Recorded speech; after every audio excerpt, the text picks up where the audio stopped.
where those conference signups are. I don't think that your screen looks like mine, so your conference signups aren't going to look the same as mine. But I sent your parents instructions on how to do it, and several people have done it already, so I don't think it's that hard. But you should be able to go into your calendar on Canvas, and I'm not sure if your parents can do it through their view or not, but you click on your calendar, and then underneath your calendar, there's going to be a button that says find appointments or something like that. And if you look on, I'm not sure if they're going to show up on your thing or not, but on the 26th and 27th of October are the fall conferences, and you should be able to find one that's fall conferences. And then you need to make sure you've clicked for our homeroom laws, and they should pop up, and then you can sign up for a conference time. And then once you sign up and you finalize it, it should appear on your calendar. Let me know if you're having problems with it, but I also sent some directions. How do you know if one of them are taken? Because it disappears once it's taken. Oh, so everyone, so there's only 3 conferences left? No, there's only 3 that are taken. The others are all available. So you saw some that were highlighted. Those are the ones that are taken. Oh, okay. You won't even see those. You're only going to see the ones that aren't taken. So it should Wait, what if you want to sign up and you don't want your parents, like, no. What, Eli? I was speaking gibberish. I noticed that. All right, you guys, welcome. Let's get started with math today.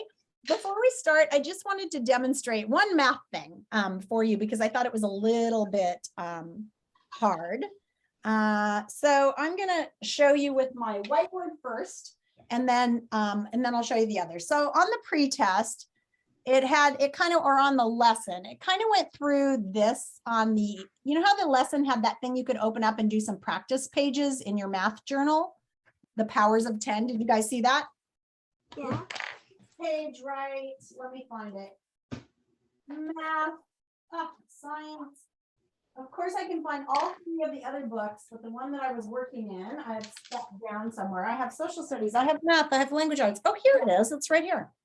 So this worksheet came up, and the first part of this Powers of 10 worksheet, they had you do this just for practice.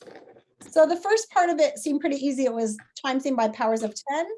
Then they had this kind of funny problem where it showed you the original number, it showed you the new number, and it said which original numbers were divided by 10 squared or 10 to the power of 2 to create new numbers. Explain. Well, all of them were. And which worksheet is that? When you explained, they just wanted you to say that you knew that they all were because you saw that the decimal point moved 2 places. And you know that when you divide by the power of 10, the decimal or the numbers are going to shift to make the number 10 times smaller for each power of 10.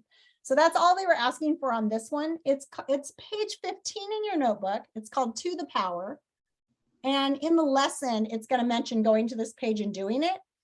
Not turning this page in. This is just for practice. But I kind of wanted to explain that one because frankly, when I read it, I didn't understand what they were asking.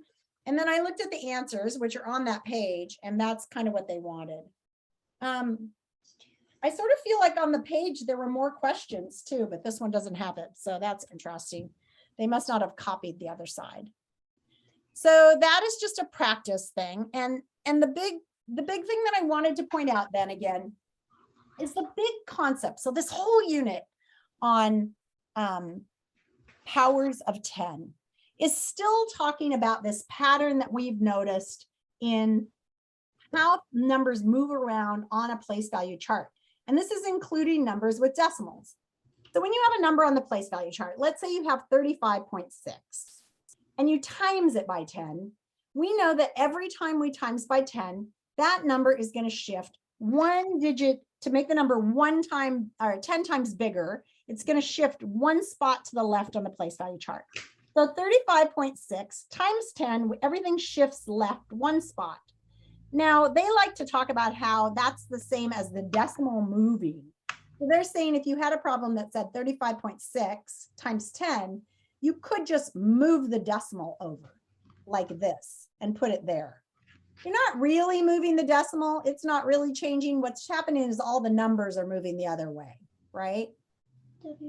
So I think you guys kind of get that concept of the numbers shifting and the timesing by 10. And if it was 10 to the third power, then the decimal would move 3 times. Or you'd keep adding zeros, right, to make it more times. But then it started talking about dividing by 10. And that seems super confusing, but actually it's the same thing. Every time you divide a number by 10, it becomes 10 times smaller. So think about a cake. If you have one cake, you divide it between 10 people, you're just going to have one piece of cake. It's only going to be a tenth of the cake. It's a lot smaller. And if you take that tenth and you divide it by 10 again, you're going to have 100 or a tenth of one piece of cake, right? And it's getting pretty teeny. So on the place value chart, when you divide by 10, the numbers move the other way. They become 10 times smaller. So 35.6 divided by 10 becomes 3.56. Same thing as moving the decimal, but it goes the other way to make the number smaller. So 35.6 divided by 10 goes this way once. If it was divided by 10 to the second power, it would just move 2 times. Did I start the video recording? I hope I did. Yeah, good. I can never remember if I started it. So in other words, if this was 36 divided by 10 to the second power, oh, really nice marker, Ms. Laws. Let me see if I can find another one. Here we go. Gotta have a lot of markers around. So let's suppose this was 35.6 divided by 10 to the second power. Now I know my decimal here is going to move 2 times. So this is divided by 10 once. This is divided by 10 twice. And my final answer, if it was to the second power, would be 0.356.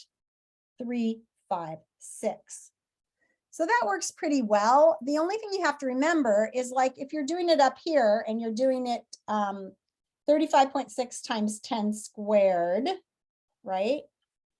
So now you're going to move this decimal 2 times, but there's no more numbers. So how do I do that? Anybody have an idea?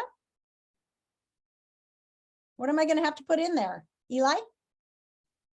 Wait. Can you just ask me again? Wait. Yeah, so this first time, if I'm going to take this 35.6 and I want to times it by 10 to the second, I'm going to have to move this decimal point 1, 2 places.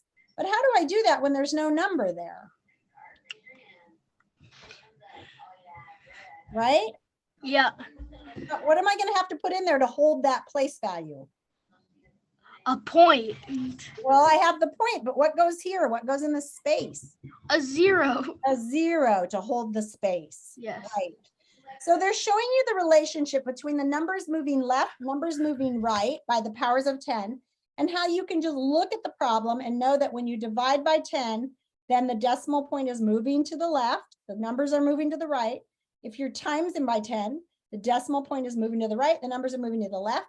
You can always remember that because timesing by 10, the number is going to get bigger. Dividing by 10, those pieces of cake are getting smaller and smaller. Okay, so that is the big lesson in this whole unit. If you understand that, you're not going to have a problem with this unit. Today in math, we are working on the first lesson. Let's look at the calendar and make sure we know what's going on today. So we check it on here and we say, gosh, in math, I'm doing 3.01 power hour and 3.01 quiz power hour. And I've changed it to what you do, the lesson, and what you submit. Okay, so I'm going to start with this 3.01 power hour. Now, when it lights up like that with the finger, I can just click on it and it should take me right to the lesson. We started this one yesterday. It's 6 pages long. It kind of goes through the explanation for the 6 pages. Power to compare, it talks about the powers of 10 and the patterns. It goes through some great examples, brain power, right? Try it. Here's that to the power worksheet that I just showed you. And like I said, I think this one's bigger. So this has the first 3, but then it has a whole second page, which is not in your notebook. And this is where it got a little tricky. So she's multiplying by the power of 10, and you can see how the decimal point is kind of moving around in this number. She's gotten some of these wrong, and you're supposed to check. So only one of her equations is correct. Which one is it? See if you can figure that out. Then we have multiplying and dividing by powers of 10. So you're going to look, you're going to circle the original numbers in the chart that were multiplied by 10 to the 4th to create a new number. So if it's multiplied by 10 to the 4th, it's going to get 4 times bigger. It's going to have 4 extra zeros added. Let's see. 479 plus 4 zeros, 1, 2, 3, 4. Yep, that one is correct. Let's see, 0.006 plus 4 extra zeros. We're going to go 1 time bigger, 2 times bigger, 3 times bigger, 4 times bigger. We're going to have to add what to the end of this number? You guys there? It's going to have a 0. So this would have to be 60. If that moved 4 times, it would be 1, 2, 3. They only moved it 3 times. Has to move 1 more time and become 60. Okay, does that make sense? All right, you guys can do that one for practice. And then the answers are here, so you can check out the answers and see if you got it right, which is very useful. And then you go on to page 5, lesson summary. And you have a little quiz, and then you have the final assignment, which is the Power Hour quiz. I will stay in the main room today. If you have questions on any part of it, including the quiz, I want you guys to learn. So I don't care so much about you getting help on the quiz. If you need help and you need to learn it, please come back to the main room. You also need to do what in your breakout rooms today? Dreambox. Dreambox. Some of you made on Dreambox, some of you need to remember. Yeah, Eli. Did you have a question, Eli? No, I have something to say. Oh, okay, say it. I can't make it to book club today. Okay, thank you for letting me know. Will you go on and check the document later to see what your group decides they're going to work on? Okay. Okay, all right. All right, friends, and at 10:30, I will pull the book club into one of the breakout rooms, okay? So I'll move you at 10:30. So you only have about 13 minutes, those of you who are in the book club. Remember, come or stay with me if you have a question. Otherwise, go do Dreambox and that lesson and the quiz. If you have a question, stay here. Yes, sir. What's your question, Kainoa?